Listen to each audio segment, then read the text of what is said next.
grateful to have each and every one of you here. I'm excited to take an opportunity to introduce our chief guest and speaker of the day, Dr. Jawahar Surya Setty sir. Sir is from Raipur. He is an eminent psychologist, futurist, TED speaker, advisor to government, best-selling author and an innovator. न थके अभी पैर, न अभी हिम्मत हारी है, न थके अभी पैर, न अभी हिम्मत हारी है, हौसला है जिंदगी में कुछ कर दिखाने का, हौसला है जिंदगी में कुछ कर दिखाने का, इसलिए अभी सफर जारी है.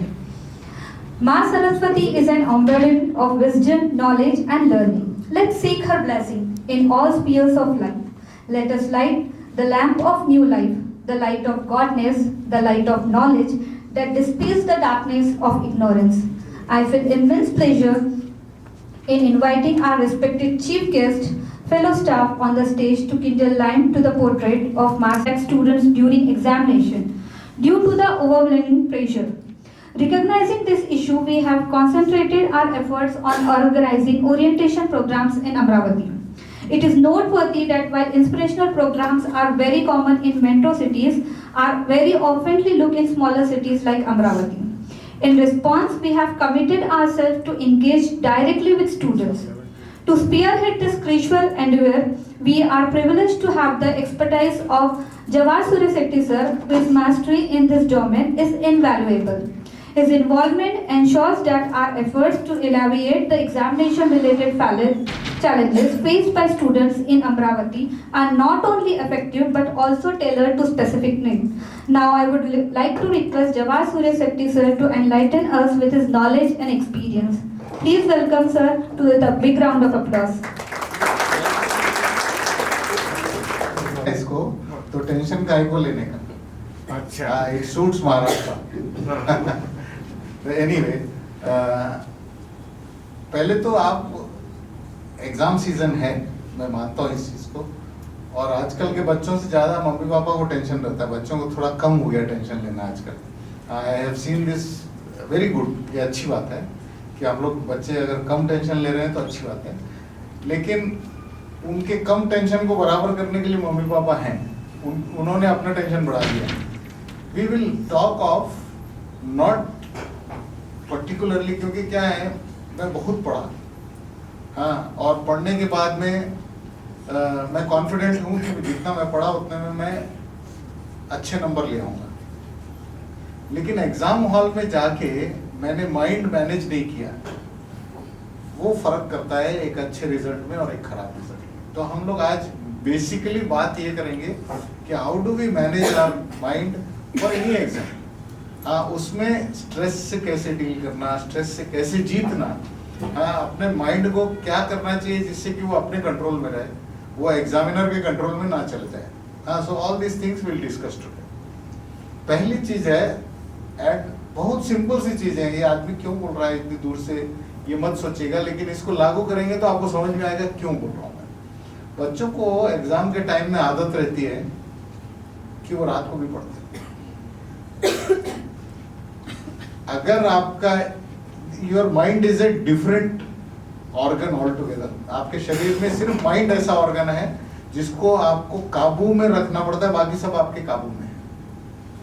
हाँ, तो इसको क्या प्रॉब्लम है कि इसको 45 डेज जो आदत करते हैं आप, वो आदत उसको अब अपन नहीं कर सकते, क्योंकि 45 डेज आपके एग्जाम में नहीं. अगर आप कुछ गलत कर रही हैं या कर रहे हो तो you don't have 45 days to train your mind. Problem ये है. तो हम लोग क्या गलत कर रहे हैं एक बार समझते हैं. एग्जाम का टाइम टेबल आपके पास है.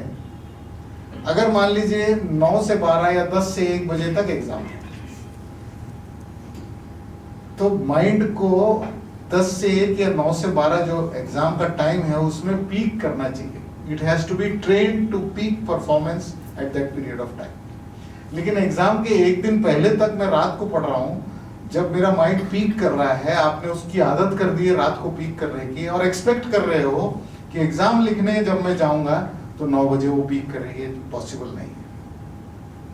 तो मेरी गुजारिश है, प्लीज डू दिस कि 9 to 12 अगर आपका एग्जाम है, जितने भी दिन बाकी हैं, start giving your mind practice, या 9 बजे से 12 बजे बैठ के पेपर दीजिए या पढ़िए या लिखिए या कुछ भी करिए, लेकिन आपके दिमाग को सिग्नल दीजिए कि 9 बजे तुमको पीक परफॉर्मेंस देना है। इसकी आदत अब से अगर शुरू करेंगे, first simple thing to do is that.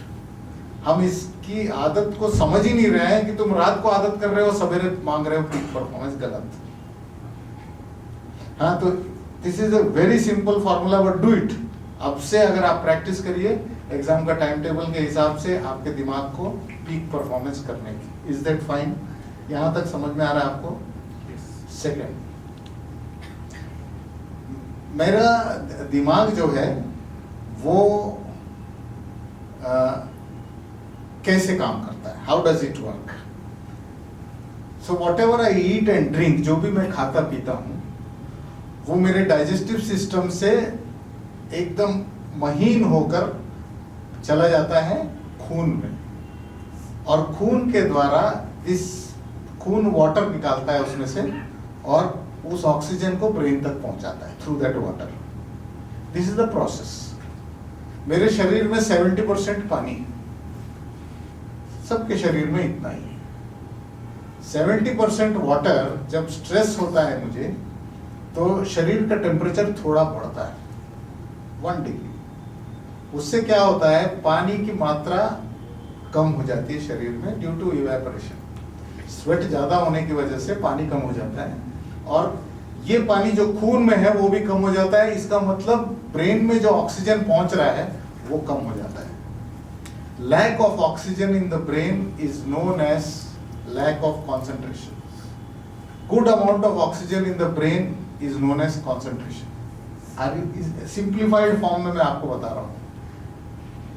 तो आपके दिमाग में जितनी अच्छी मात्रा में ऑक्सीजन रहेगा और बार बार रहेगा, उतना अच्छा आपका कंसंट्रेशन या एकाग्रता रहेगा। जितना कम ऑक्सीजन रहेगा उतना आपका कंसंट्रेशन बिगड़ेगा। अब हम लोग, I am taking you to the actual scenario of the exam. मैंने 2 गलत काम किए। पहला ये कि स्ट्रेस में मैंने ध्यान नहीं दिया कि मेरे शरीर कैसा काम कर रहा है। स्ट्रेस में मैंने ध्यान नहीं दिया। माँ बाप इस बात का ध्यान रखें कि एग्जाम में बच्चा अगर बैठ के पढ़ रहा है और उसको थोड़ा भी स्ट्रेस है, तो उसके शरीर में पानी की मात्रा कम है। आज से लेके एग्जाम तक गांठ बांध लीजिए। Make it sure that they get enough water रिफिल्ड in their bodies every 2 hours. अगर कोई बच्चा, मैंने देखा एक मम्मी को ऐसा कोहनी मारते हुए, तो मैं जानता हूं कि बच्चे ऐसा करते हैं। कई लोग पानी नहीं पीते हैं, कोई बात नहीं। जिनको पानी अच्छा नहीं लगता उनको ग्लूकोज दीजिए, जूस दीजिए, दूध दीजिए, हॉर्लिक्स दीजिए, कुछ भी दीजिए उनके पसंद के हिसाब से। लेकिन आपका कर्तव्य है कि इस वक्त स्ट्रेस के टाइम में जब बॉडी का टेम्परेचर थोड़ा हाई होगा, please replenish the water to keep it at 70%। ये आपकी जिम्मेदारी है मम्मी पापा की, और कुछ नहीं। इतना काम आप लोग कर देंगे ना, तो concentration of the brain is assured. इसी तरह आप जब एग्जाम हॉल में जाते हैं और स्ट्रेस बढ़ता है, तो आपके शरीर में पानी की मात्रा कम होती है। तो आप ये फीलिंग आया हुआ होगा कई बार कि आपका दिमाग ब्लैंक हो जाता है। मैंने सब पढ़ा और एग्जाम हॉल में आते तक मुझे सब कुछ आता था, अब सडनली मुझे कुछ नहीं आ रहा है। उसका कारण है again the body water has reduced, it oxygen is not reaching your mind in brain in enough quantity. इस वजह से आपको suddenly you have lost your concentration. तो मेजर खेल पहला मैंने जैसे कहा, training of the brain of that, उस टाइमिंग को दिमाग को आदत करनी पड़ेगी। आदत की दूसरी बात मैंने ये बताया, पानी की मात्रा आपको ठीक रखनी पड़ेगी। तीसरी भी टाइमिंग से लेना देना है, और इसमें आपको समझना पड़ेगा फिर से। जब ये एसी हॉल है, हाँ, और मार्च में मौसम भी इतना गर्म नहीं रहेगा, और आपके क्लासरूम्स में पंखा चलता है तो ठीक रहता है बाकी टाइम में। लेकिन परीक्षा के टाइम में जब तनाव ज्यादा रहता है, तो जितना भी ठंडा हो, माथे पे पसीना आएगा, हथेली में पसीना आएगा, दिल की धड़कनें तेज होंगी। These are the 3 indicators of increased stress. अब आप समझिए इस चीज को, मेरे शरीर को इतने दिन से 9 बजे एग्जाम हॉल में बैठने के बाद आदत नहीं थी पसीने की, स्ट्रेस उतना नहीं था। आज सडनली पेपर खोला तो स्ट्रेस आया मेरे पास, पसीना छूट रहा है, भले ही कमरा एसी हो ना हो, ठंडा हो मौसम, लेकिन पसीना छूट रहा है। दिमाग को जिस चीज की आदत नहीं होती तो वो तुरंत गिव अप कर देता है। आप एक्सीडेंट के केस में भी देखेंगे, मैं गाड़ी चला रहा हूँ, सडनली सामने में एक स्कूटर आ गया, आपके दिमाग को आदत नहीं थी सडनली सामने स्कूटर आने की, तो वो एक्सीडेंट कर देता है, दिमाग उस टाइम बंद हो जाता है, it becomes blank. In your exam hall this accident has happened. आपको आपके शरीर दिमाग को आदत नहीं है, शरीर को इस वक्त 9 बजे सवेरे पसीना छूटेगा, 12-1 बजे पसीना छूटता है, मुझे समझ में आता है जब सूरज ऊपर रहता है, तो मैं क्या करूं, कैसे लाऊं पसीना। एक बहुत स्ट्रेंज बात है कि स्ट्रेस के वक्त में अगर माथे पे, हथेली पे और दिल की धड़कनें तेज होती हैं, ये तीनों चीजें एक और चीज में होती हैं, और वो है एक्सरसाइज में। जब मैं एक्सरसाइज करता हूं तो माथे पे पसीना, हथेली पे पसीना, दिल की धड़कनें तेज होती हैं। दिमाग को अगर 9 बजे पसीना छूटने की आदत आज से करा दोगे तो एग्जाम हॉल में धोखा नहीं होगा, क्योंकि दिमाग को आदत हो चुकी रहेगी। तो मेरा कहना है कि 8:45 एक्सरसाइज करिए, 8:45 to 9 शरीर को आदत हो जानी चाहिए पसीना छूटने की, दिल की धड़कनें तेज होने की, हथेली में पसीना आने की। This is a cheat, I am giving you a cheat code कि आप 9 बजे जब आदत हो गया तो एग्जाम हॉल में पहली बार नहीं हुआ एक्सीडेंट, पहले होता रहा है डेली। मैंने आदत कर दी कि 8:45 से 9 o'clock एक्सरसाइज करूंगा, पसीना छूट रहा है, दिमाग को उस दिन एग्जाम हॉल में तकलीफ नहीं होगी क्योंकि उसको आदत हो चुकी है। तो this is a small cheat code and this is the 3rd cheat code that I am giving. Okay, 4th, मैं बहुत देर नहीं बोलूंगा but I will take questions from you. मैं चाहता हूं कि आप लोग सेकंड सेशन वैसे है सर। अच्छा, कितना ये लंबा कितना सेशन? आप हाफ 15 मिनट, हाँ, ठीक है। आपको जितना लगता हो बाद में क्यों नहीं। नहीं, मैं सुनना चाहता हूँ एक्चुअली, क्या one way is not good. मुझे भी पसीना छूटेगा अच्छा, तो नहीं होगा ऐसे, आई एम जस्ट जोकिंग, नहीं होगा मुझे। लेकिन द 4th थिंग, दिमाग को व्यवस्थित करने के अलग अलग बच्चों के अलग अलग तरीके हैं। क्या तरीके होते हैं यार? कोई बच्चे होते हैं ऑडिटरी, हाँ, जो टीचर की बात लेक्चर सुनते हैं और उनको याद हो जाता है और घर में आके होमवर्क कर लेते हैं तो काफी है, उनको पढ़ना नहीं चाहिए।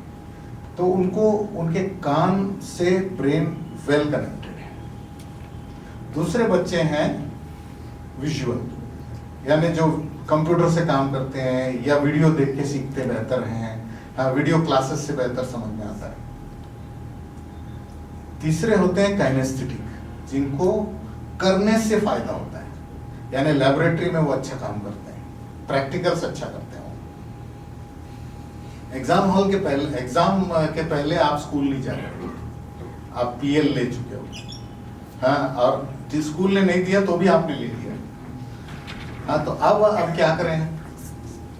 ऑडिटरी बच्चे को क्या करना चाहिए कि अगर कोई क्वेश्चन याद नहीं आ रहा है और टीचर भी नहीं है वहां सिखाने के लिए, तो मैं क्या करूं, वो क्वेश्चन या वो आंसर अपनी आवाज में रिकॉर्ड कर लीजिए और हेडफोन लगा के सुनिए। तो last minute preparation for auditory child is put your voice on record and listen from your earphones या हेडफोन्स। जो बच्चे विजुअल हैं वो वीडियो करेंगे और वीडियो देखेंगे। अब मैं लेबोरेटरी कहाँ से लाऊं? काइनेस्थेटिक बच्चों को, उन बच्चों के लिए, और ये कई माँ बाप के लिए ये वार्निंग है कि हम बच्चे को तो एक जगह बैठ के पढ़। जो बच्चा काइनेस्थेटिक है वो जब चलता है तब उसका दिमाग ज्यादा चलता है, इसलिए वो छत पे जाके घूम घूम के पढ़ता है। मम्मी पापा सोचते हैं कहाँ देख रहा है, पड़ोस में तो नहीं दिख रहा है, हाँ। तो ये तीनों टाइप के बच्चे आपके घरों में होंगे, उसके हिसाब से उसको पढ़ने दें। हाँ, ऑडिटरी है तो ये, विजुअल है तो ये, काइनेस्थेटिक है तो छत पे जाके पढ़ सकता है, वो घूम घूम के पढ़ता है, तो उसकी आदत है, उसको लाइट देना हमारा काम है। हाँ, तो ये तीनों चीजें समझना। अच्छा, there is a mixture of all this also जो बच्चों में चलता है, कोई ऑडिटरी विजुअल भी होता है, कोई विजुअल काइनेस्थेटिक होता है, तो बच्चे को अपने हिसाब से पढ़ने दीजिए। फिफ्थ पॉइंट, दिमाग व्यवस्थित करने के दो तरीके हैं जो बच्चों के लिए अलग अलग होता है। You choose your style. मैं मान लीजिए इस कमरे में बाहर 2 ट्रक सामान आया और मैंने बोला सामान खाली कर दो, मिक्स्ड सामान है, घर का ट्रांसफर जैसा होता है ना, वैसा टाइप का सामान है, तो उसने डंप कर दिया इधर। अब मैंने बोला वो शक्कर का 2 किलो का पैकेट निकालो। कहां से निकालूं? वो तो पूरा डंप कर दिया आपने इस हॉल में। वापस ये हॉल खाली है, 2 ट्रक सामान आया, मैं अगर गेट पे खड़ा हो जाता हूँ और बोलता हूँ प्लास्टिक का सामान उधर, कपड़ा उधर, खाने का सामान इधर, बाकी सब इधर, अंदर जैसे जैसे आ रहा है मैं व्यवस्थित कर रहा हूँ।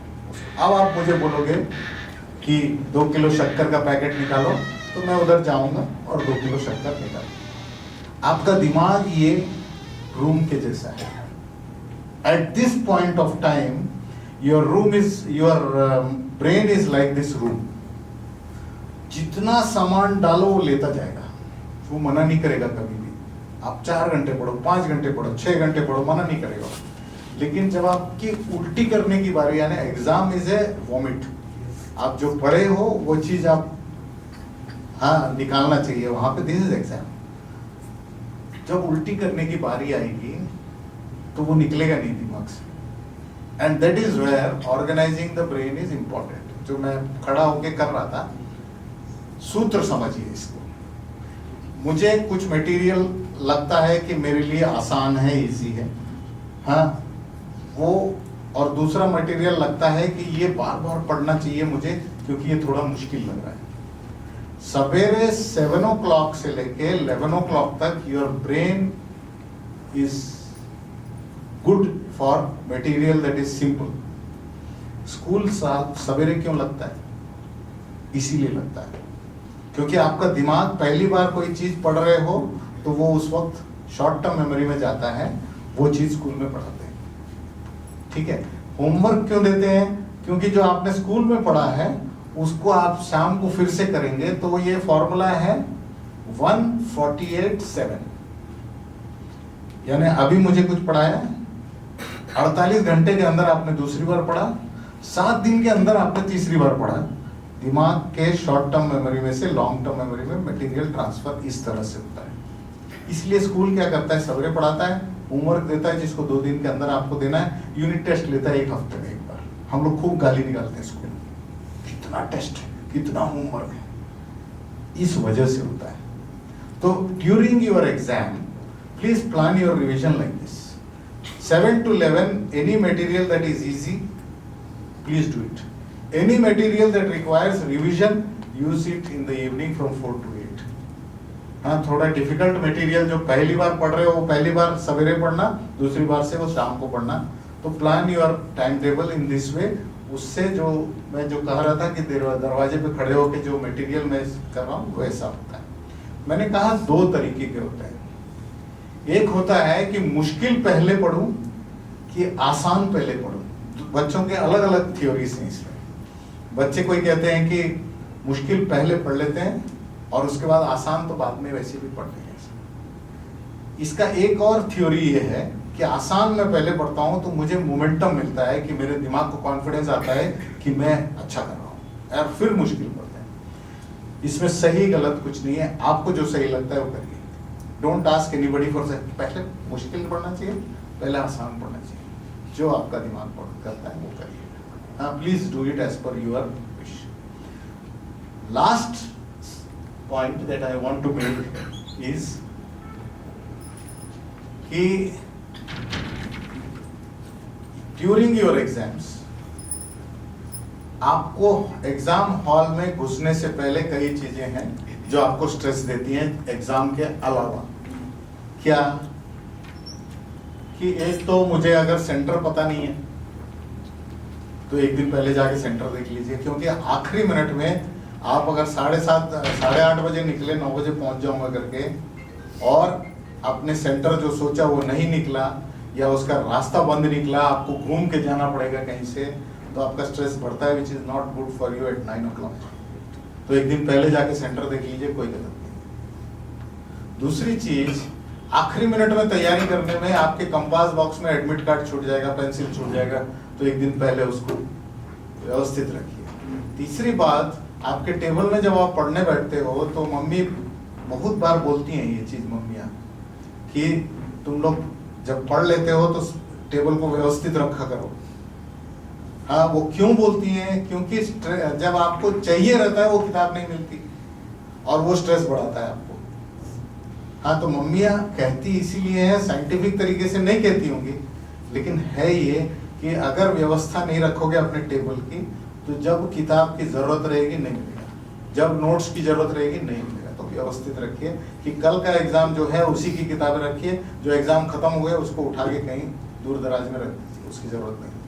व्यवस्था बहुत इंपॉर्टेंट है फॉर योर एग्जाम।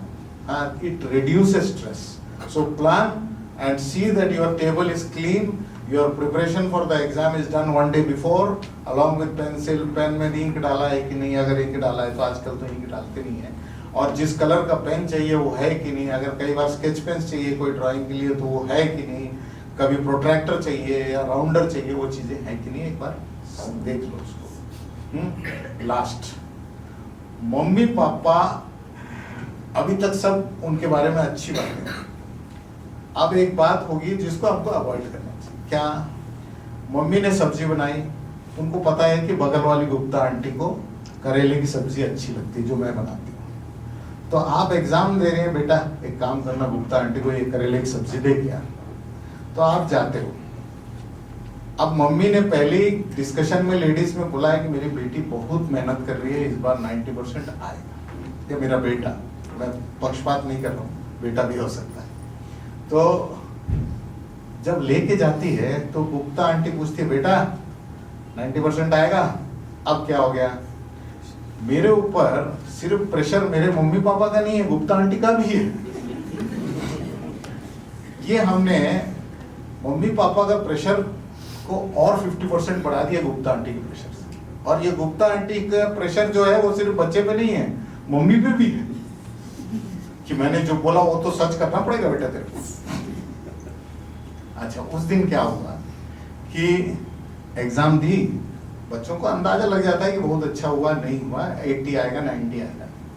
तो मम्मी फिजिक्स का पेपर बिगड़ गया, अब मम्मी को टेंशन है गुप्ता आंटी को क्या करना। उस दिन से शुरू होता है बहाने बनाना सिखाना बच्चों को, और ये सबसे खतरनाक बीमारी है। आप गुप्ता आंटी के पास जाएंगी और बोलेंगे, आज मेरे बच्चे का ना 108 104 बुखार था, फिर भी वो एग्जाम देने गई। यानी मैं तैयारी कर रहा हूं कि अगर 90 नहीं आया तो मैं गुप्ता आंटी, मैंने बोला था ना उसमें 104 बुखार था। दूसरा, पहली बार ऐसा सुनते हैं 10 साल में फिजिक्स का इतना मुश्किल पेपर आया, मैंने तो ऐसे सुना नहीं। तीसरा, आउट ऑफ सिलेबस था, मम्मी को फिजिक्स का सिलेबस ही नहीं पता। हम क्या कर रहे हैं कि हम बच्चों को बहाना बनाना सिखा रहे हैं। माँ बाप से हम लोग से सीखते हैं सब बच्चे। तो मेरा क्या कहना है, एक वो 50, आपका प्रेशर बिल्कुल सही है, मम्मी पापा है, आपका हक है, हाँ, कि आप बच्चे से मांगो, लेकिन गुप्ता आंटी के प्रेशर की क्या जरूरत है? आप सीधा साधा करेले के जूस आप दे के आ जाइए, बच्चे को मत डालिए इसमें। तो my request is, please don't increase the pressure on the kids at this point of time. उनके ऊपर जितना है उतना काफी। तो I think what we will do, Gupta aunty पे हम लोग बात खत्म करते हैं, हाँ, और आप लोगों से मैं सुनना चाहता हूं कि आप लोगों को कुछ अगर पर्टिकुलर भी तकलीफ है करियर को लेके, एग्जाम को लेके, स्ट्रेस को लेके, please ask, parents also included. आपको अब बच्चे ये मेरे को बिठा दे।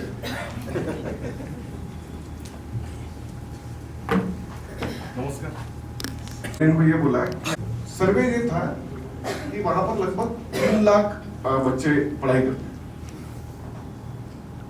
उसमें से सीरियस बच्चे जो अच्छे से पढ़ाई करते उनकी संख्या 1 लाख है।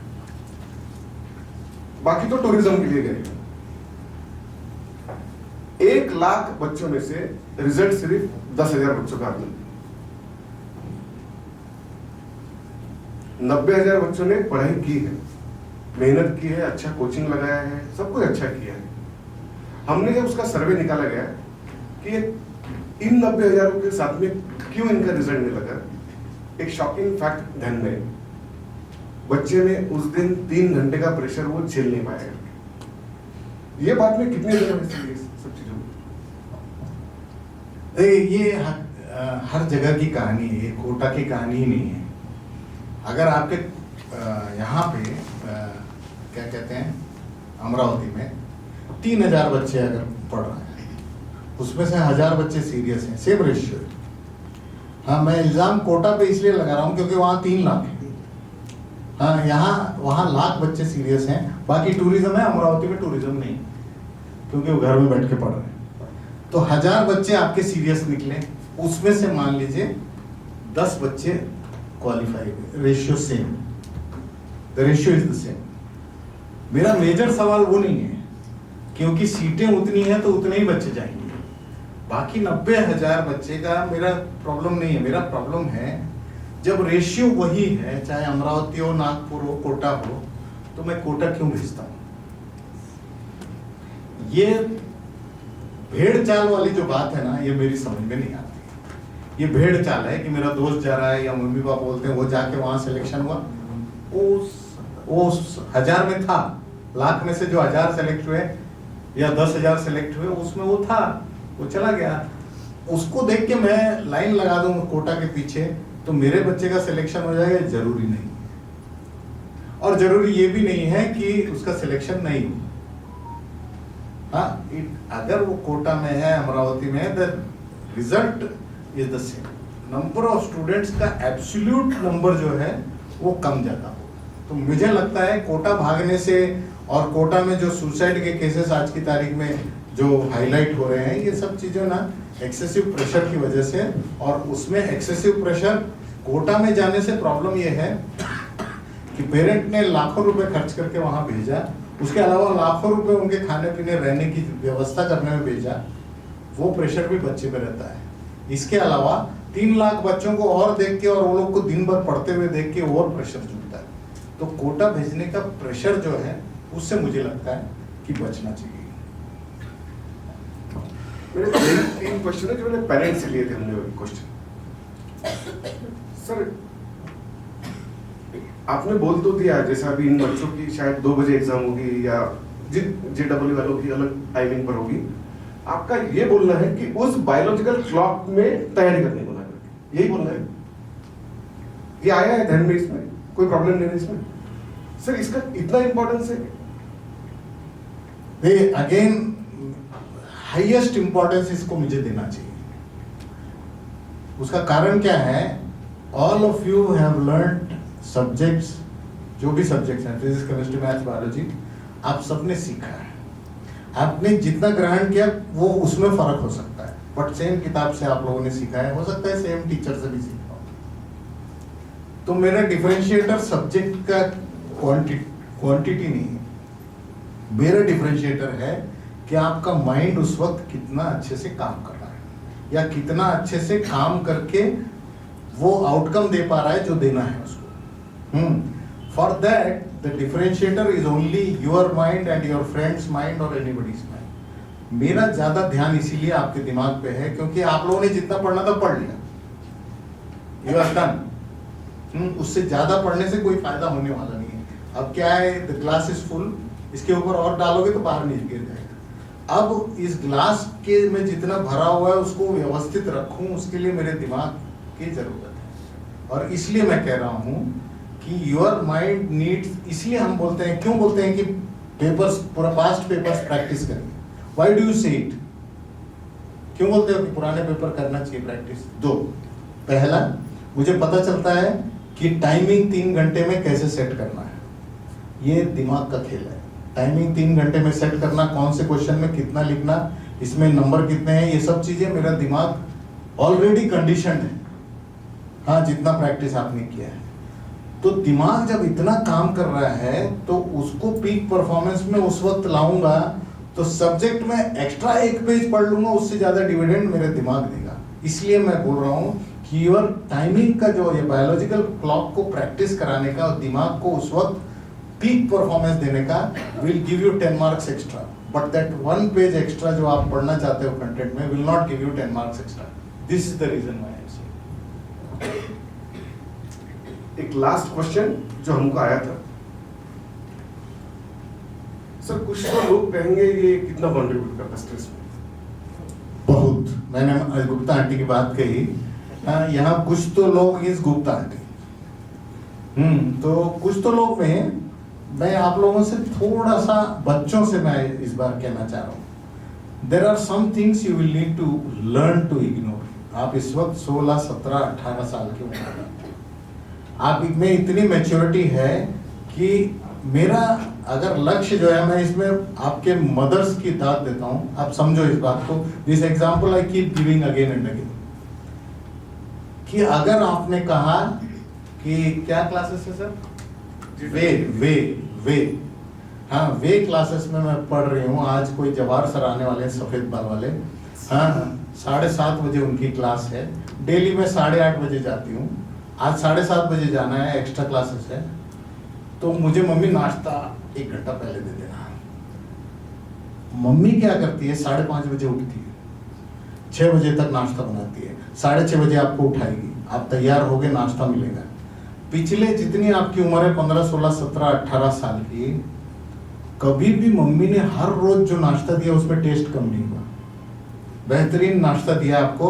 आप होटल में भी चले जाओ, एक दिन अच्छा लगेगा, दो दिन अच्छा लगेगा, तीसरे दिन नहीं अच्छा लगेगा, लेकिन मम्मी का नाश्ता इतने सालों से चल रहा है। आपको अगर मैं बोलूं आज कि बेटा फिजिक्स पढ़ ले 3 घंटे, क्या मम्मी कितना पढ़ूंगी, पढ़ तो ली मैं, मेरा सिलेबस कंप्लीट हो गया।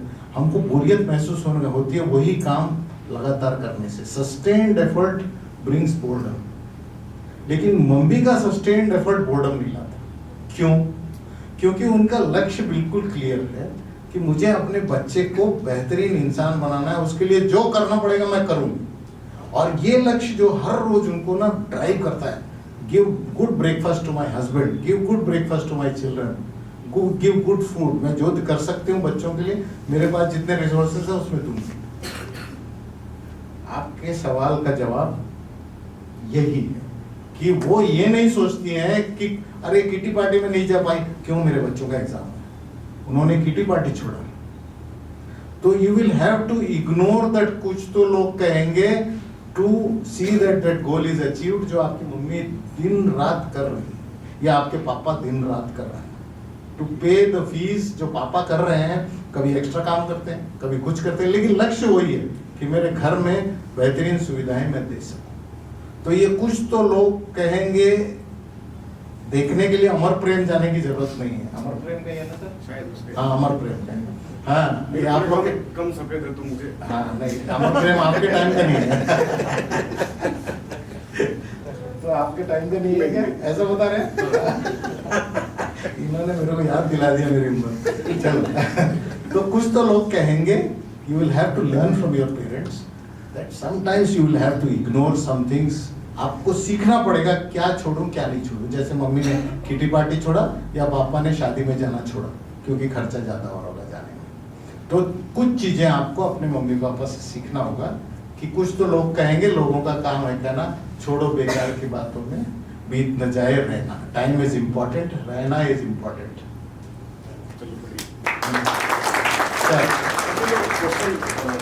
ओपन है, ओपन हाउस। अभी मैं क्वेश्चन ओपन करता हूँ, 1-2 मिनट में कुछ चीजें बोल लेता हूँ, मतलब ताकि आपको समझ में आए। डॉक्टर मनमोहन सिंह जब प्राइम मिनिस्टर थे तो अमेरिका के विजिट पर गए थे और मनमोहन सिंह जी ने उनको बोला था कि हमको इंडिया में एजुकेशन सिस्टम ग्राउंड लेवल पर अच्छा करने का है, हमें कोई आदमी दे दो करके कि ये काम करेगा। और सरप्राइजिंगली डॉक्टर मनमोहन सिंह जी को बराक ओबामा जी ने जो आदमी दिया वो थे डॉक्टर जवाहर सूर्य सिंह। डॉक्टर जवाहर सूर्य शेट्टी सर नरेंद्र मोदी आपले आदरणीय प्रधानमंत्री त्यांच्या थिंक टाइम मध्ये आहेत. ते स्पेशली तुमच्यासाठी आलेले आहेत. म्हणून मला असं वाटतं ही संधी आपण गमवायला नाही पाहिजे. जे वाटते मनाला ते विचारून टाकायचं. समजदार व्यक्तीसारखं काही वागू नका. बुद्धिमान लोक जे असतात ना ते फार विचार करतात विचारासाठी. जो लगता हो पूछता. दूसरा, मैं चाहता जरूर कि आपका क्वेश्चन सर आपकी जर्नी में अभी ले लूं कि छोड़िए ना. तो मैं आपको ऐसा लीडिंग क्वेश्चन देता आपकी जर्नी बता देना. आप लोग सवाल पूछो. उनके पास है ना. सर फॉरगेट अबाउट कुछ तो लोग कहेंगे, स्टार्ट आस्किंग क्वेश्चंस. इतना सारा मोटिवेशन, इतना सारा कॉन्फिडेंस, इतना सारा इंस्पिरेशन मिलने के बाद मन में सवाल तो आते ही होंगे. तो feel free to ask questions.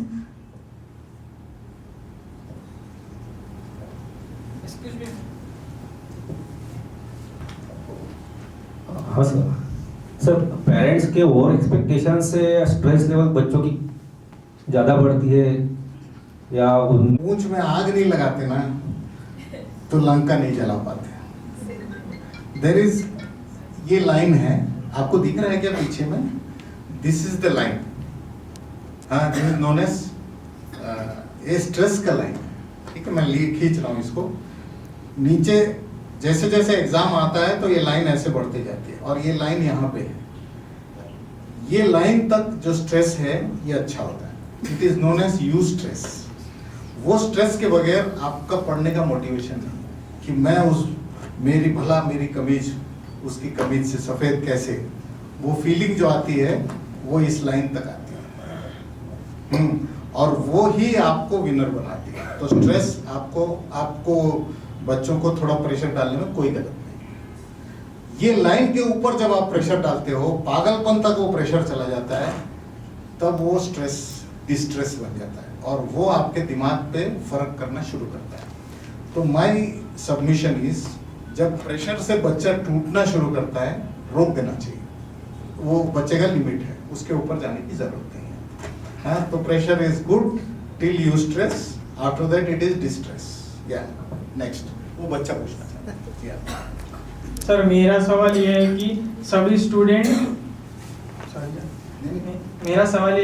Student इतना सारा पढ़ाई करते हैं, मतलब उनका लक्ष्य ये होता है कि हम एग्ज़ाम क्रैक ही करना है, और वो इतना सारा पढ़ाई करते हैं फिर भी उन्हें जब वो एग्ज़ाम देने जाते हैं ऐसा कॉन्फिडेंस नहीं आता कि नहीं मैं कर पाऊंगा या नहीं. मतलब ऐसा उनके मन में सवाल होता है यस और नो. तो इससे बचने के लिए, मतलब पूरा कॉन्फिडेंट होने के लिए उस बच्चे को मतलब क्या स्ट्रेटेजी यूज करना चाहिए? ओके, देखिए इसमें ना एक सोच जो सबसे ज्यादा काम आती है कि let me give my best shot. हाँ, अब जो हो गया सो हो गया, मैं इससे ज्यादा तैयारी 1 घंटे में नहीं करूंगा. तो मुझे अगर मान लो यस और नो करूंगा ना तो उससे मेरा नुकसान ही है, फायदा कुछ नहीं है. तो मेरे दिमाग में जब थॉट्स आते हैं जो कि मेरे दिमाग में नेगेटिव थॉट्स आते हैं, तो वो नेगेटिव थॉट्स अवॉइड करने के लिए हाँ मैं यूजुअली क्या करता हूँ, मैं पर्टिकुलरली मैं, कि मुझे ना नेगेटिव थॉट्स अब नहीं आते हैं, अब कम आते हैं. यानी आपने ये बोला कि यार ये आदमी कैसा गंदा टाइप का कपड़ा पहना हुआ है, हाँ इसका इंट्रोडक्शन तो बड़ा है, हाँ तो मैं उसमें कोई टेंशन नहीं ले रहा हूँ. मेरा फोकस ये है कि मैं आज आप लोगों को कुछ फायदा करके जाऊँ. ओके, इतना ही है बस फोकस, इससे ज्यादा मैंने कुछ सोचा नहीं. Only give place to those thoughts. उन्हीं विचारों पे आप ध्यान दीजिए या समय दीजिए जिससे आपको फायदा हो. ये सिंपल सा एक ही फॉर्मूला है. आप एग्जाम हॉल के बाहर ना आप एक लड़का ऐसा देखेंगे या लड़की ऐसे देखेंगे जो बहुत बोल रही होगी, आज ना मैं बहुत खुश हूँ, हाँ इतना अच्छा मैंने पढ़ाई किया है कि मुझे 100 मिलेगा. उसको देख के अपने को टेंशन होता है कि अरे मैंने कम तो नहीं पढ़ा. और यकीन मानिए उसका रिजल्ट जब आएगा तो आपका रिजल्ट बेहतर होगा. उसका ओवर कॉन्फिडेंस आपके अंडर कॉन्फिडेंस के उस वक्त जो है मेकअप में उसका चेहरा अच्छा लग रहा था. वो दिख रही थी जैसा कि अगर लड़का है तो कार्तिक आर्यन, लड़की है तो कियारा आडवाणी, उतनी अच्छी दिख रही थी, लेकिन है नहीं एक्चुअली, वो मेकअप में छुपा हुआ था. और आप उसको देख अरे कितनी सुंदर लग रही है यार कियारा आडवाणी जैसी। एक्चुअली नहीं थी वो, बारिश गिरेगा तो मेकअप जाएगा। हाँ, तो नेगेटिव थॉट्स इस वक्त ना कम करने की जरूरत है। आपके बस में नहीं है, नेगेटिव थॉट्स नहीं आएंगे ऐसे नहीं, लेकिन दूसरों को देख के जब आते हैं ना तो वो गलत है। हाँ, तो आई एम सेइंग जो हो गया सो हो गया, गिव योर बेस्ट शॉट। इससे अच्छा आप कुछ नहीं कर सकते। फेलियर और पास बाद में देखेंगे, उसके बारे में अभी सोचने की कोई मतलब नहीं। Yes, good evening sir. Sir, जैसे आपने बोला कि 10 लोग बातें करेंगे तो उसको इग्नोर करना है, और हम टेम्पररी यूट्यूब पे मोटिवेशन वाली वीडियो भी देख लेते हैं। तो जैसे अभी आपने हम लोगों को मोटिवेट किया, तो हम 2 दिन एकदम अच्छे से रहेंगे, इग्नोर करेंगे, अच्छे से पढ़ेंगे, लेकिन तीसरे दिन सर सडन थॉट्स माइंड में आते ही है, तो उस कंसिस्टेंसी को कैसे मेंटेन करें? ये एकदम सही बोला आपने, यू आर परफेक्टली राइट। मैंने ये, अगर मुझे नहीं पता आपके शॉर्ट टर्म मेमोरी में गया कि नहीं गया, लेकिन मैंने मम्मी की बात कही थी अभी। हाँ, मम्मी ने इग्नोर करके आपकी सेवा में टाइम लगा दिया। उन्होंने वो जितने भी मोटिवेशन वीडियोस देखे होंगे, हाँ, लेकिन किटी पार्टी में नहीं की। हाँ, और 2 दिन भी नहीं, 15-16 साल से कर रही हैं वो। तो आई थिंक मुझे ना कोई नारायण मूर्ति की जरूरत ही नहीं है, मुझे कोई बिल गेट्स की जरूरत नहीं है मोटिवेशन के लिए। आपके घर में आपके मम्मी पापा हैं, वो आर डूइंग एक्सट्रीमली गुड। हम रिकॉग्नाइज नहीं करते, ये गलत है। हाँ, तो आपका मोटिवेशन वीडियो 2 ही दिन काम आएगा, या मैं भी 2 ही दिन काम आऊंगा, लेकिन आपके मम्मी पापा प्रत्यक्ष रूप से हर रोज आपके लिए जो करते हैं, that should be your motivation, that I have to give back to them. एक छोटा सा एग्जांपल है, मान लीजिए मेरे स्कूल में लाख रुपए की फीस है, या अपन 36,500 रुपए की फीस है, मान लेते हैं एक बार, ठीक है, 36,500 रुपए। इसको सोचने का तरीका कैसे रिस्पॉन्सिबिलिटी बच्चों में आना चाहिए। 36,500 रुपए की फीस है और सीबीएसई कहता है कि 200 दिन की पढ़ाई होनी चाहिए, ठीक है। इसका मतलब पर डे कितना हुआ?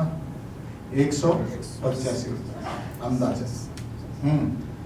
अगर मेरे पापा 185 रुपए हर रोज मेरी स्कूल की दे रहे हैं फीस, ये इस तरीके से हमने सोचा नहीं आज तक, लेकिन मेरी जिम्मेदारी है कि 185 रुपए की वसूली मैं स्कूल से करें हर रोज। ये हमको सोचना पड़ेगा। तरीका ये है, क्योंकि बहुत इजीली आपको समझ में आ रहा है मेरे पापा ने फीस भर दी या मेरी मम्मी ने फीस भर दी, आपको जिम्मेदारी समझ में नहीं आ रही है। ये कोचिंग के लिए भी लागू होता है। वसूली कैसे करूं उसमें से, ताकि मेरे ज्ञानवर्धन हो, प्लस मेरे मम्मी पापा ने जो पैसा दिया है उसकी वसूली मैं कर सकूं। ये जिम्मेदारी आपकी है। जब एक दिन आप बोलते हो कि मैं स्कूल नहीं जाऊंगी या कोचिंग नहीं जाऊंगी, प्लीज रिमेंबर उनके जेब से जो 200 रुपए गया है वो बेकार गया, ना आपको मिला ना उनको मिला, वापस मिलेगा। तो ये जिम्मेदारी जब बच्चों में आ जाती है तो अपने आप वो मोटिवेट होते हैं कि मैं किस तरह से बेहतर कर सकूं। Small example. Yes, thank you sir.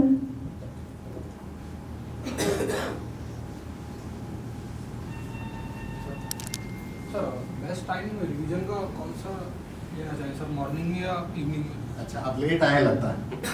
हाँ, तो मैंने कह दिया था कि अगर पहली बार कोई मटेरियल पढ़ रहे हैं तो 7 बजे से 11 बजे के बीच माइंड पीक करता है, फिर न्यू मटेरियल। और जब रिवीजन वाला मटेरियल या डिफिकल्ट मटेरियल दूसरी बार पढ़ रहे हैं आप, तो शाम को 4 बजे से 8 बजे के बीच पढ़िए, वो बेहतर टाइम।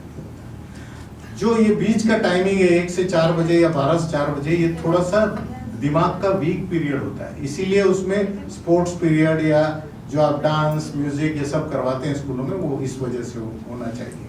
हाँ, या बस की जर्नी। यस सर, आपने बताया कि 3 टाइप के बच्चे होते हैं, ऑडियो, वीडियो और काइनेटिक।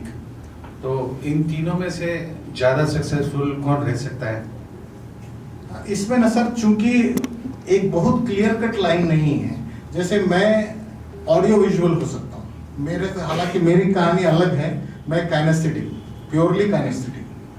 हाँ, लेकिन इसमें ना मिक्स होते हैं, किसी में तीनों होते हैं लेकिन प्रोमिनेंटली एक होता है इन तीनों में से। जैसे ऑडियो मेरा मान लीजिए 40 है, हाँ, 30 और 30 दूसरे बाकी 2 हैं, या 50 है और 25 दोनों है, ऐसा होता है।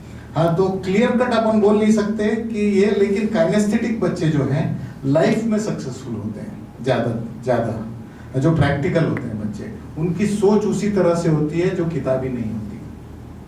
नहीं सर, प्रैक्टिकल जैसा अभी बच्चे कॉलेज जाते ही नहीं है, तो उनको वो एक्सपोजर जो है प्रैक्टिकल वो जरूरत नहीं है सर। अब आप राष्ट्रीय शिक्षा नीति या नेशनल एजुकेशन पॉलिसी पढ़िए।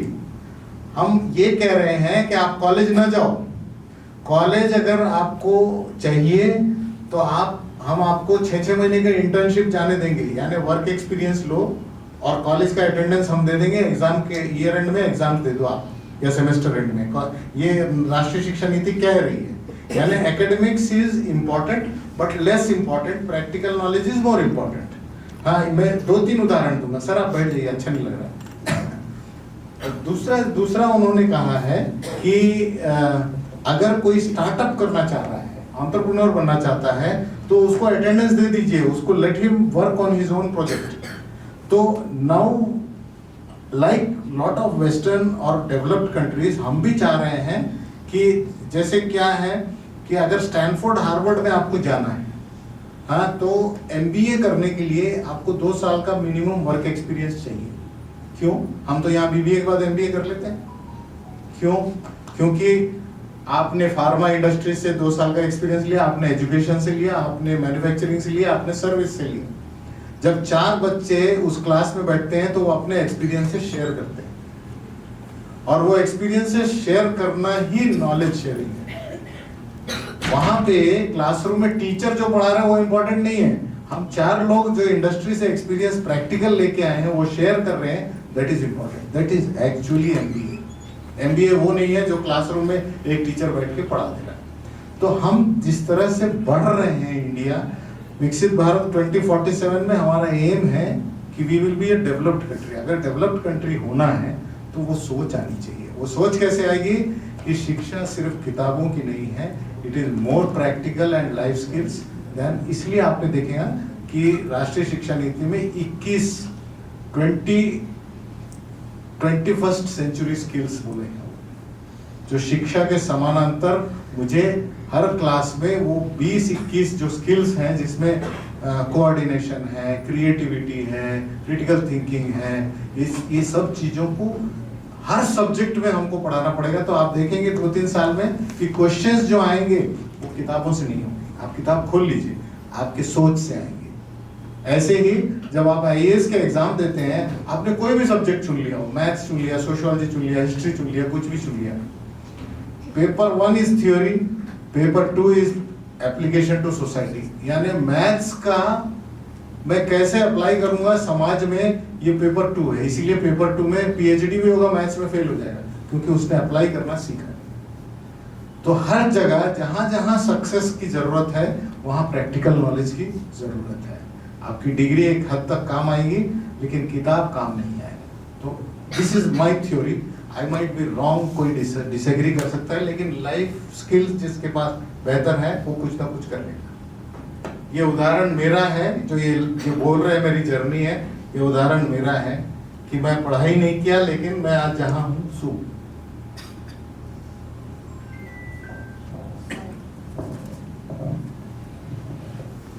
नमस्ते सर।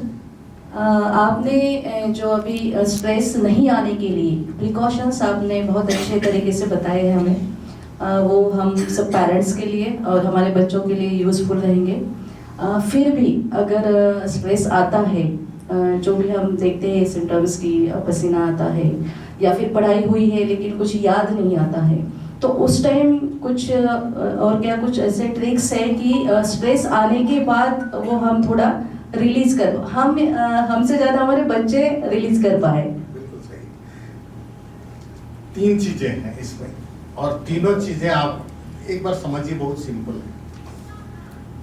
अगर कहीं लग रहा है कि पेपर सामने आते ही साथ मेरा स्ट्रेस बढ़ रहा है, तो आंसर शीट मार्केट में मिलता है, जो नियरेस्ट स्टेशनरी में जाइएगा, जहाँ से स्कूल्स खरीदती हैं, वो लाइन वाली लैंडस्केप वाली पेपर आती है। उसमें सिर्फ ठप्पा लगा रहता है उस बोर्ड का, बस इतना ही फर्क है। वो पेपर लाइए और पेपर लाके एक उस पर लिखिए। दूसरा, अगर आपको बने तो हर रोज सवेरे उस पेपर को 5 मिनट देखिए, बस सिर्फ देखिए। उस पेपर से आपको प्रेम हो जाना चाहिए। हाँ देखिए, स्ट्रेस का एक ही इलाज है। हाँ, माई stress is because I am either afraid, यानी फियर ऑफ फेल्योर है, या फिर मुझे समझ में नहीं आ रहा है कि क्या होगा। हाँ, अनिश्चित जब होता है ना कुछ, तो स्ट्रेस होता है। जब वो पेपर में डेली 5 मिनट के लिए देख रहा हूँ, तो मुझे न्यूज़पेपर देख के आपको स्ट्रेस हुआ आज तक? डेली सवेरे देख रहे हो आप उसको। एग्जाम पेपर आप साल में एक बार देख रहे हो। हाँ, तो मेरे दिमाग को आदत नहीं है उस पेपर को देखने की। और मैं ना ये डॉक्टर के पास छोटे बच्चे जाते हैं ना, और वो सुई निकालता है तो रोना शुरू कर देते हैं। सुई लगता नहीं है, सिर्फ निकालता है और उसमें भरता है, वो समझ जाते हैं। ये डर क्यों बैठा है? क्योंकि हर रोज इंजेक्शन नहीं लगता। हाँ, इसलिए बैठता है। तो first thing is take a paper and try to see, यानी इसको हम लोग कहते हैं मॉडलिंग। यानी अगर मुझे सांप से डर है तो सडनली मेरी आंखें बंद करके कोई आके सांप लपेट देता है, बताओ ये क्या है? तो वो ऐसे अरे सांप है। लेकिन मैं जब लपेट चुका हूँ गले में, तब मुझे समझ में आता है अरे सांप से मुझे एक्चुअली डर नहीं है, वो मेरे दिमाग में डर था। तो I am saying similar modelling आपके यहाँ करना पड़ेगा।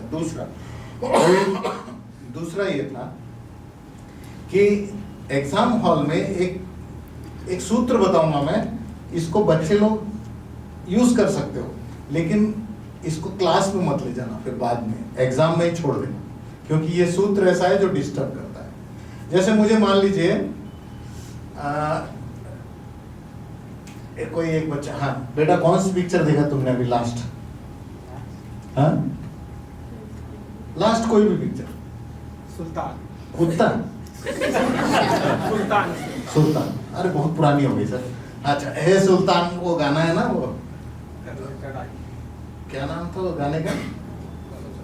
बेबी को बेस पसंद है। अच्छा, बेबी को बेस पसंद है। अच्छा, आपको ये गाना, इनको पसंद है ये गाना, बेबी को बेस पसंद है, ये गाना पसंद है।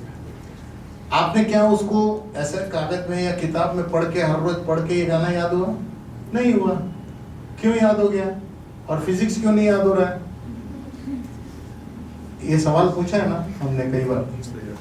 मैं इमोशनली जिससे जुड़ा हूँ वो इजीली याद हो जाता है। मेरी मम्मी का डेट ऑफ बर्थ याद रहेगा, सालों साल याद रहेगा, मम्मी से दूर भी रहूंगा याद रहेगा, क्योंकि मैं इमोशनली जुड़ा हूँ। आप उस सब्जेक्ट से इमोशनली जुड़े नहीं है, इसलिए हो सकता है कि कुछ सूत्र फिजिक्स के आपको याद नहीं आ रहे, याद नहीं हो रहे, और आपको बेबी को बेस पसंद है। तो बेबी के का गाना के लिरिक्स हटा दीजिए और उसमें सूत्र डाल दीजिए, आपको याद हो जाएगा।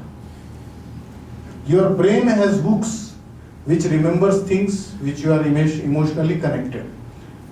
Connect the content which is not going into your brain to that tune, it will go. लेकिन निकालते टाइम वो गाना गाना पड़ता है, तब निकलता है वो। इसलिए मैं बोल रहा हूँ इसको क्लासरूम में मत ले जाना, नहीं तो बेबी को बेस पसंद है, टीचर भगा देगी आपको, है ना।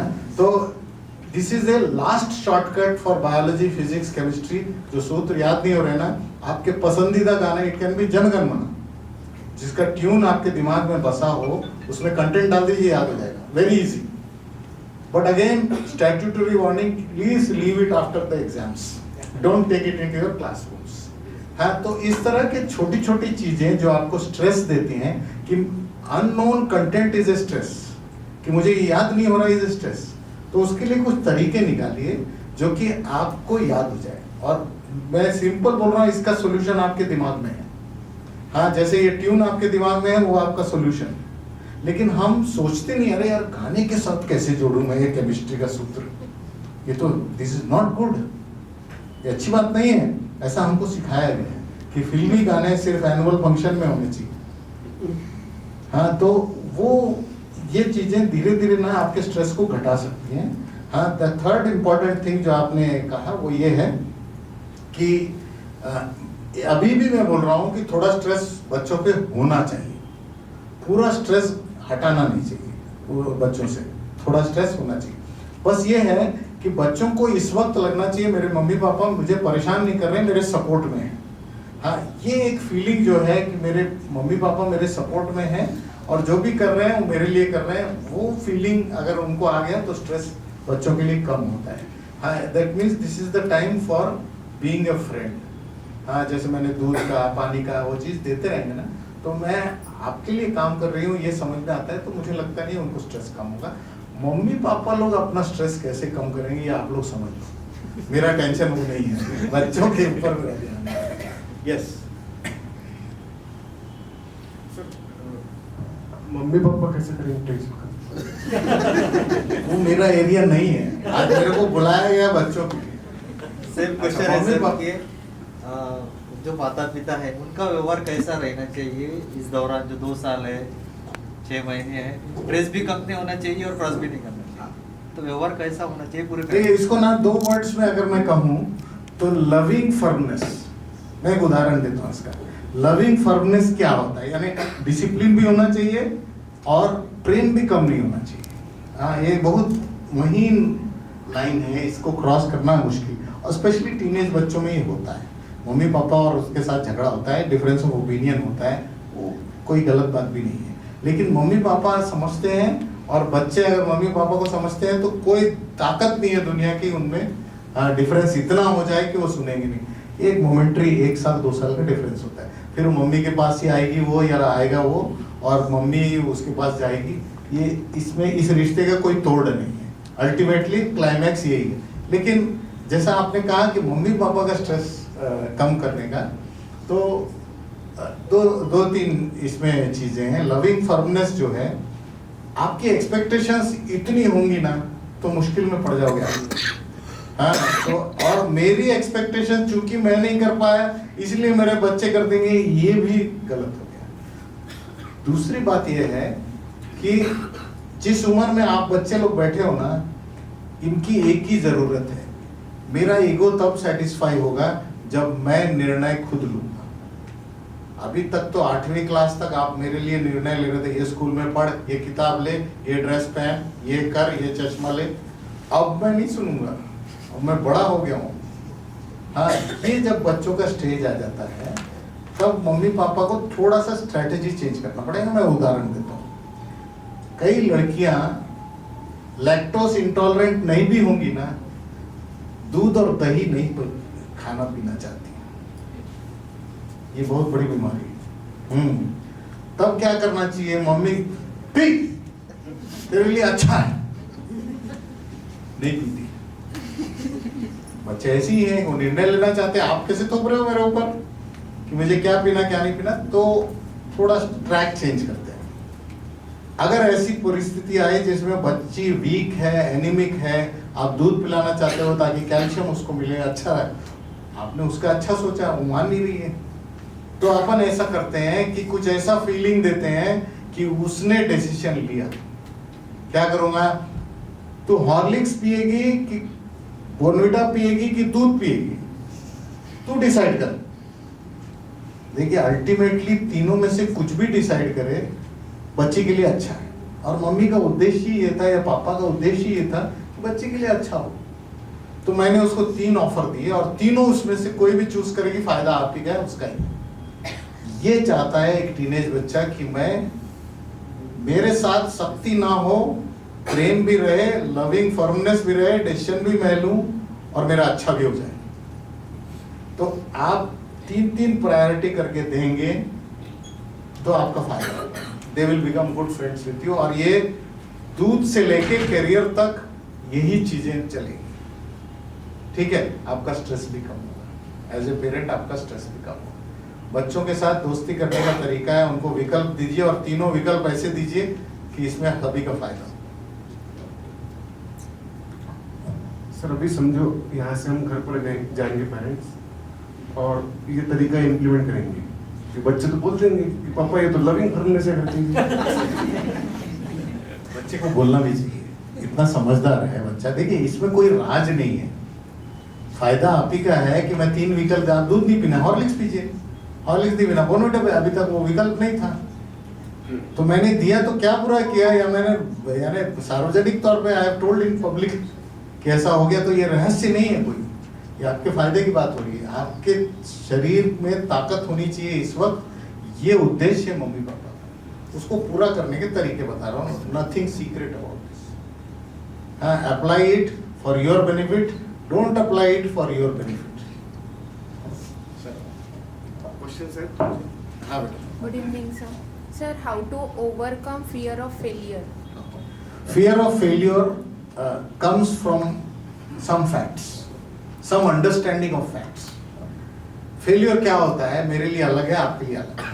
हाँ, मेरे लिए ना, जैसे आज ही हम लोग बात कर रहे हैं कि मैं रायपुर से निकला हूँ, I was scheduled to leave at 7 o'clock, मैं निकला हूँ 6:30 बजे। क्यों? मुझे आप लोगों से टाइम पे मिलना है, रोड कंडीशंस मुझे नहीं पता, ठीक है। मेरे लिए फेलियर क्या है, मैं आप लोगों से मिलने टाइम पे नहीं पहुंचा। कोई इतना टाइम सेंसिटिव नहीं होगा तो उसके लिए फेलियर वो नहीं है, वो आधा घंटा लेट भी पहुंचेगा ना, उसको चल जाता है। और कई लोग हम देखते हैं ऐसे, हाँ, जिनको टाइम, तो failure is a very subjective term. हाँ, मेरे लिए अगर 90% से कम आया तो मैं मानूंगा मेरी फेलियर है, किसी के लिए 70% आया तो वो मानेगा वो सक्सेस है। तो अब फियर ऑफ फेलियर में आप how realistic are you in the target is one. जैसे मम्मी पापा लोग को कहा गया है कि आपकी एक्सपेक्टेशंस यहाँ पे हैं जो कि जायज नहीं है, वो आपके लिए भी है। हाँ, कि आपने किस बिना पर अपने एक्सपेक्टेशंस इतने हाई सेट किए कि आपको डर लग रहा है कि मैं failure.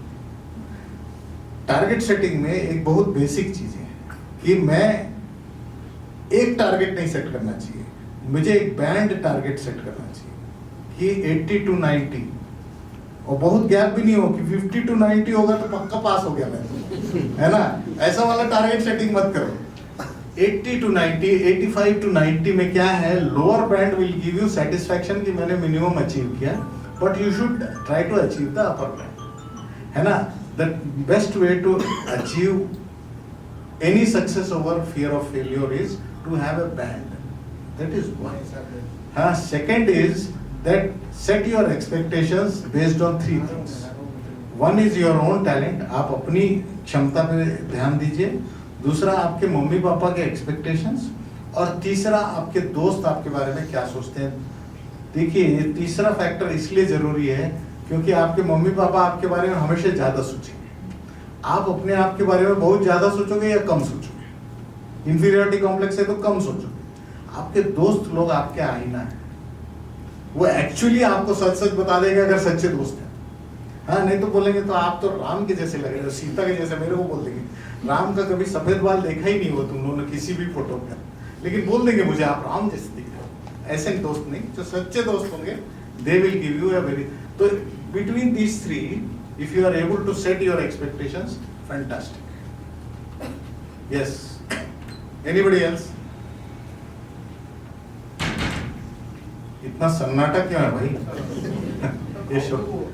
Sir, how do we focus consistent? Sir how to be focus consistent. यार पहला अटेम्प्ट है यार, दूसरा अटेम्प्ट है, मींस मार्क्स नहीं आ रहे, फैमिली वाले क्या बोलेंगे, फ्रेंड्स सर्कल्स क्या बोलेंगे आपसे। ओके, सो अब एक अच्छा ये आ गया है, जैसे एसेट करके एक कंपनी यही आई, एजुकेशन इनिशिएटिव्स, वो इसका पैमाना कैसे निकालती मैं बताता हूँ कि आपने एक एग्जाम दिया, उस एग्जाम में ये चैप्टर के ये क्वेश्चंस थे। अब वो क्या करता है, वो एनालिसिस करता है।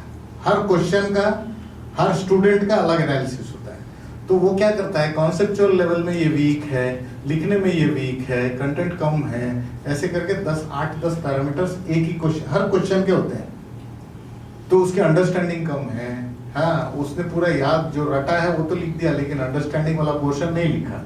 तो ये एनालिसिस क्या करता है, 2 चीज करता है। एक, आप खुद देखते हो कि मेरे कौन से टॉपिक्स वीक है, क्या मेरा इलेक्ट्रिकल वीक है, इलेक्ट्रिसिटी वीक है मेरा, या ग्रेविटी, मोशन एंड ग्रेविटी ये वीक है।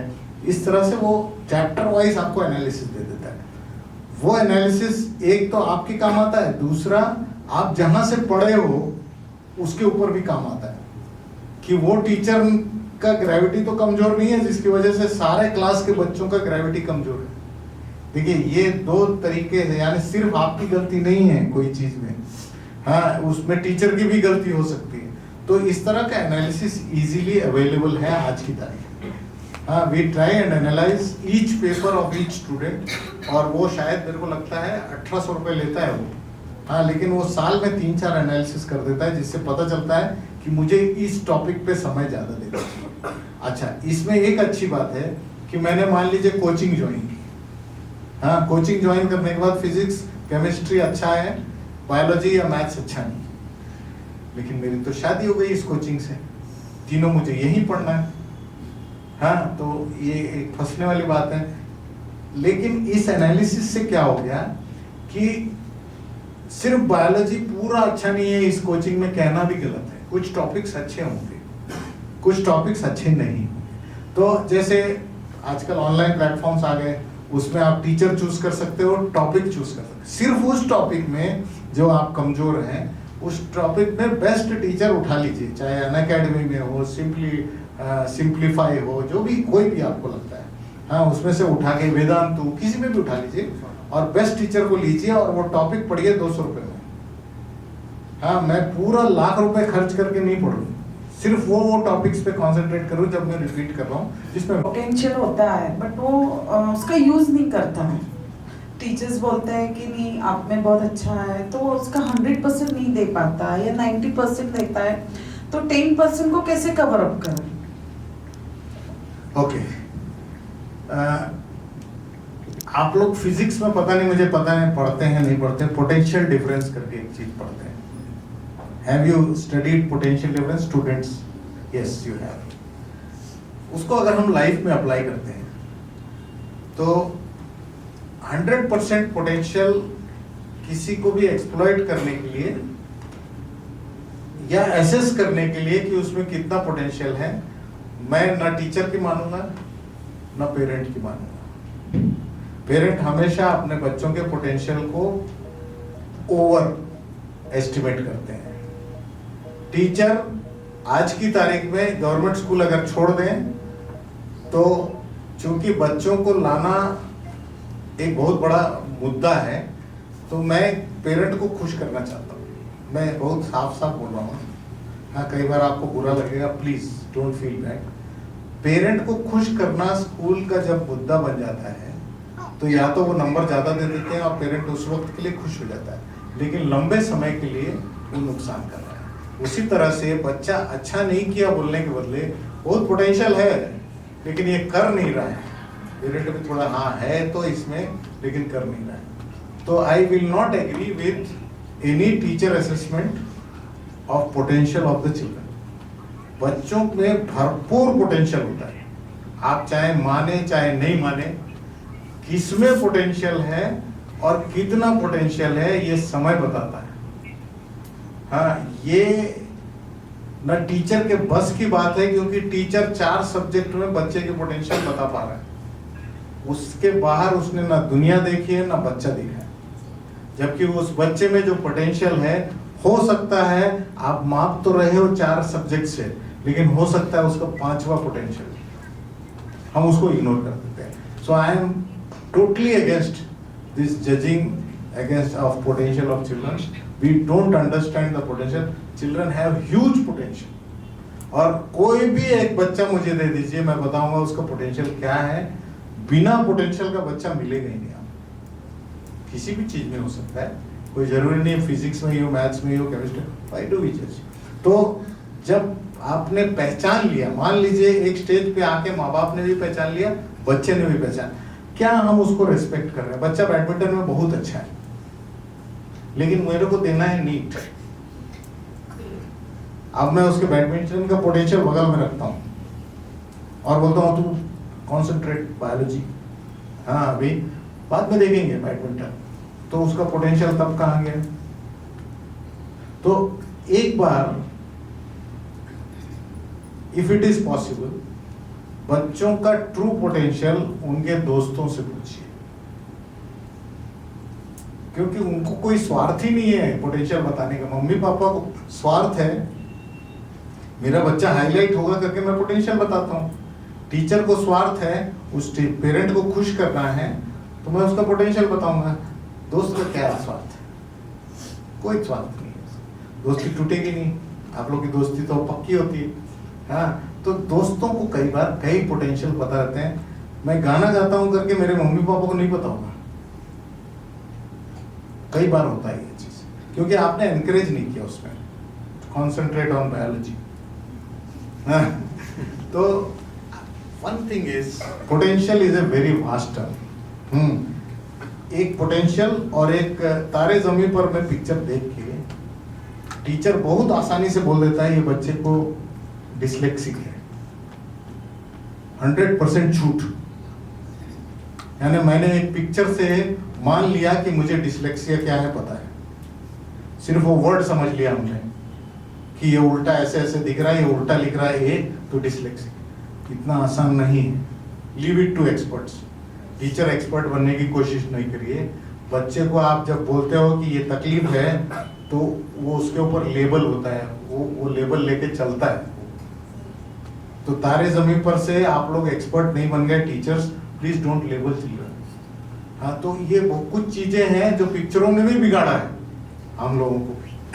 हाँ, टीचर्स एक्सपर्ट बन गए, कुछ भी बोल देते हैं, ये बच्चा मेरे से पढ़ाया नहीं जा रहा, सर इसको कुछ प्रॉब्लम है, दिखाइए साइकोलॉजी। अरे तुम्हारी कमजोरी है, तुम पढ़ा नहीं पा रहे हो। हाँ, तो we have a problem here in the society. मैं थोड़ा सा इस मामले में पैशनेट हूँ कि मैं बच्चों तो उनको वो हमारा फ्यूचर है, वो वही लोग कर सकते हैं जो कर सकते हैं, हम लोग नहीं कर सकते। हम लोग we are a very selfish generation. हम लोग एक बहुत खुदगर्ज जनरेशन है। जो मैं कन्फेशन इसलिए कर रहा हूँ कि आप कोई एनुअल फंक्शन में चले जाओ, दो बच्चे नाचते रहेंगे, किसी की टोपी गिर जाएगी तो दूसरा बच्चा उठा के उसको टोपी दे देगा। हाँ, वो रुक जाएगा डांस में, उसको पड़ी नहीं है उसकी, लेकिन टोपी उठा के दे देगा। और हम क्या करते हैं, ऑडियंस में बैठ के मोबाइल खोलते हैं, ऐसा करते हैं कि मेरा बच्चा सिर्फ फ्रेम में आए और फोटो खींचते हैं। कितना सेल्फिश हो सकता है आदमी। तो हमको उनसे सीखना पड़ेगा बहुत सी चीजें। तो आई थिंक कुछ चीजें हमको उनसे सीखना है, कुछ चीजें आपसे उनको सीखना है, मैच्योरिटी उनसे सीखना है। तो हमने माँ बाप के बारे में बात कर ली, बच्चों के बारे में बात कर ली, टीचर्स के बारे में बात कर ली। आई थिंक अब सेशन खत्म कर देना चाहिए।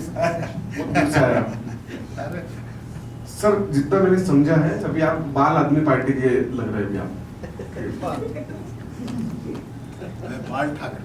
अच्छा, तो मैं इसको ऐसा समअप कर देता अभी कि सर ने स्ट्रेस कम करने के लिए जो कुछ उपाय बताए हैं वो ये बताया कि भाई हम रोज अखबार देखते तो हमको स्ट्रेस नहीं आता। सही, हम हमारे हॉल में जाते, हम हमारे स्टडी रूम में जाते तो हमको स्ट्रेस नहीं आता। लेकिन जैसे ही हम एग्जाम सेंटर में जाते हमको स्ट्रेस आता, पसीना छूटता, हाथ गीले होते, दिल की धड़कने शुरू हो जाती, ये सब चीजें होती। सर, मुझे एक बात बताइए, अगर हमने इसी जैसी एग्जाम कंडक्ट होती, उसी रियल सेंटर पर अगर मॉक टेस्ट अगर ले ली जाए, उसका क्या कंट्रीब्यूशन हो सकता है उसी माहौल में? हाँ, तो there are two things. Environmental factors जो होते हैं जिसकी वजह से स्ट्रेस होता है, क्योंकि उस हॉल में आपने एग्जाम नहीं दिया है, तो वो एनवायरमेंटल फैक्टर्स पहली बार जब होते हैं, नया सीट, नया हवा, नया पेंट, तो उसका फर्क पड़ता है। वो जैसे ही आपने एक मॉक टेस्ट वहाँ लिया तो एनवायरमेंटल फैक्टर्स का स्ट्रेस कम हो जाएगा। ये तो बिल्कुल सही है, लेकिन करने देंगे। तो इस बार वे एजुकेशन इनिशिएटिव जेडब्ल्यू और नीट के बच्चों के लिए ऐसे तरीके के मॉक टेस्ट अरेंज करेंगे। यस, पूछिए, जोर से चिल्लाओ। चिल्लाओ। स्पेसिफिकली कॉम्पिटिटिव एग्जाम्स की बात करें, नीट और जेईई की, तो एक स्ट्रेस का कारण ये भी हो सकता है कि आज हम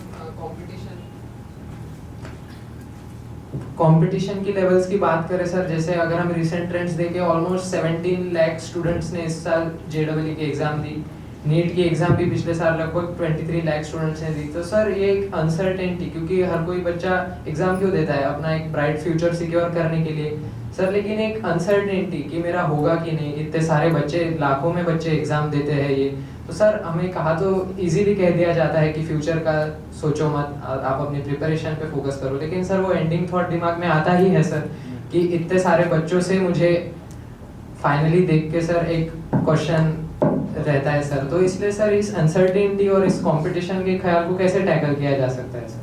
मैं इसका सर उसको ब्रीफ में डिटेल में समझाएंगे, मैं थोड़ा सा ब्रीफ दे देता हूँ।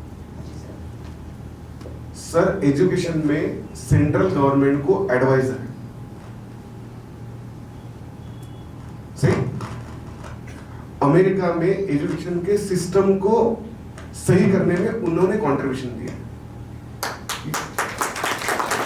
सबसे सरप्राइजिंग चीज, ये स्कूल में नहीं गए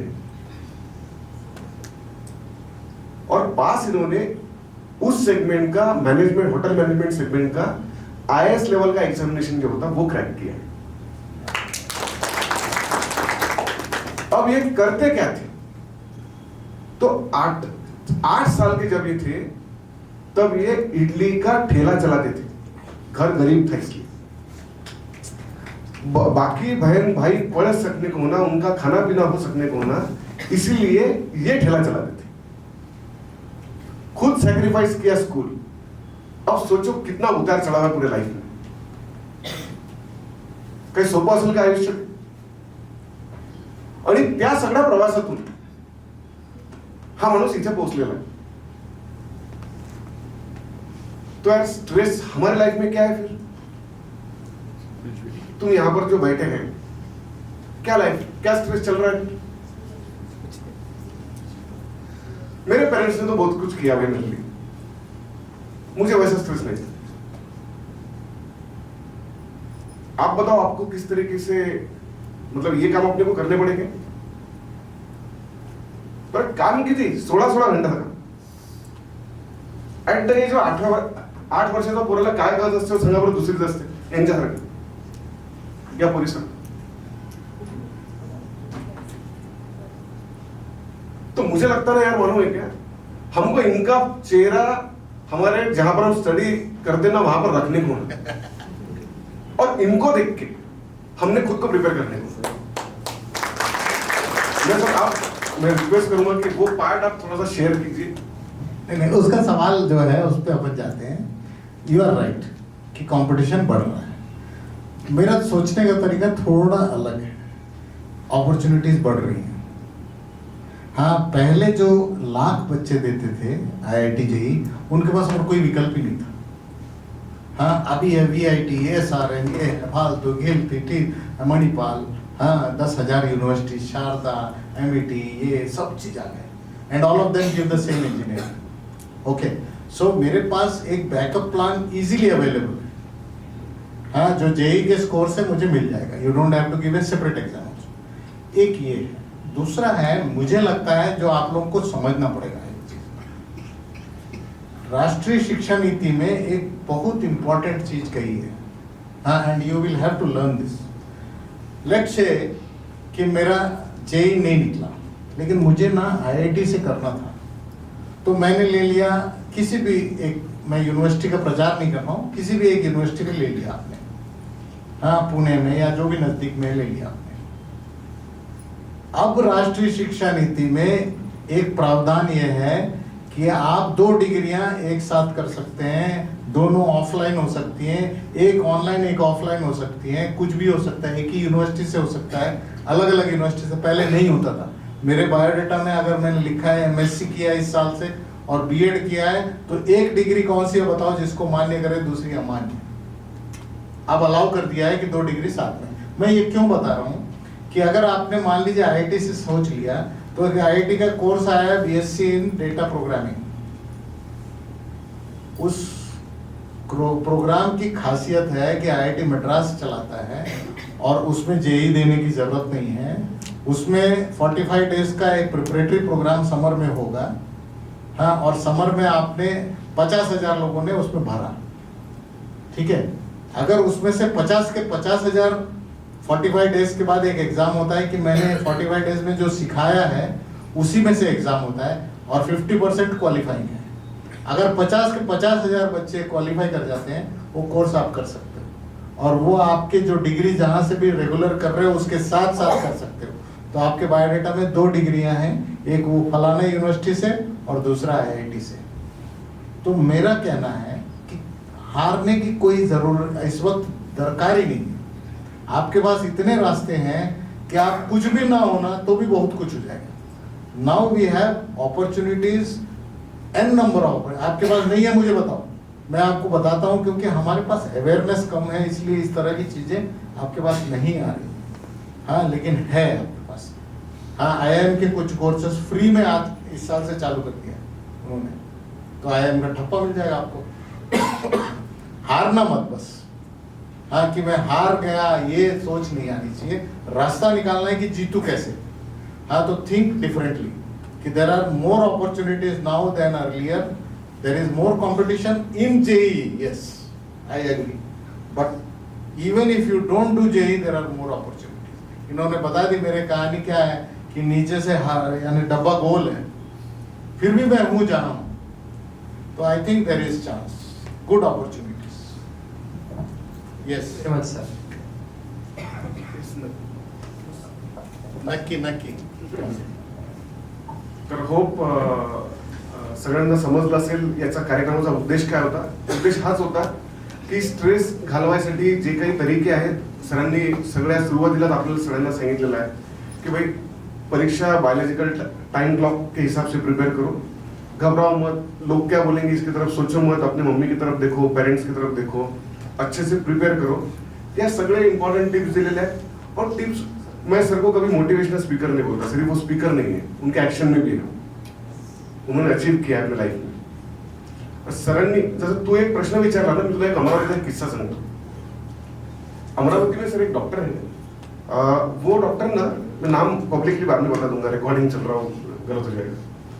वो डॉक्टर शायद DHMS है, DHMS का मतलब होता है डिप्लोमा इन होम्योपैथी।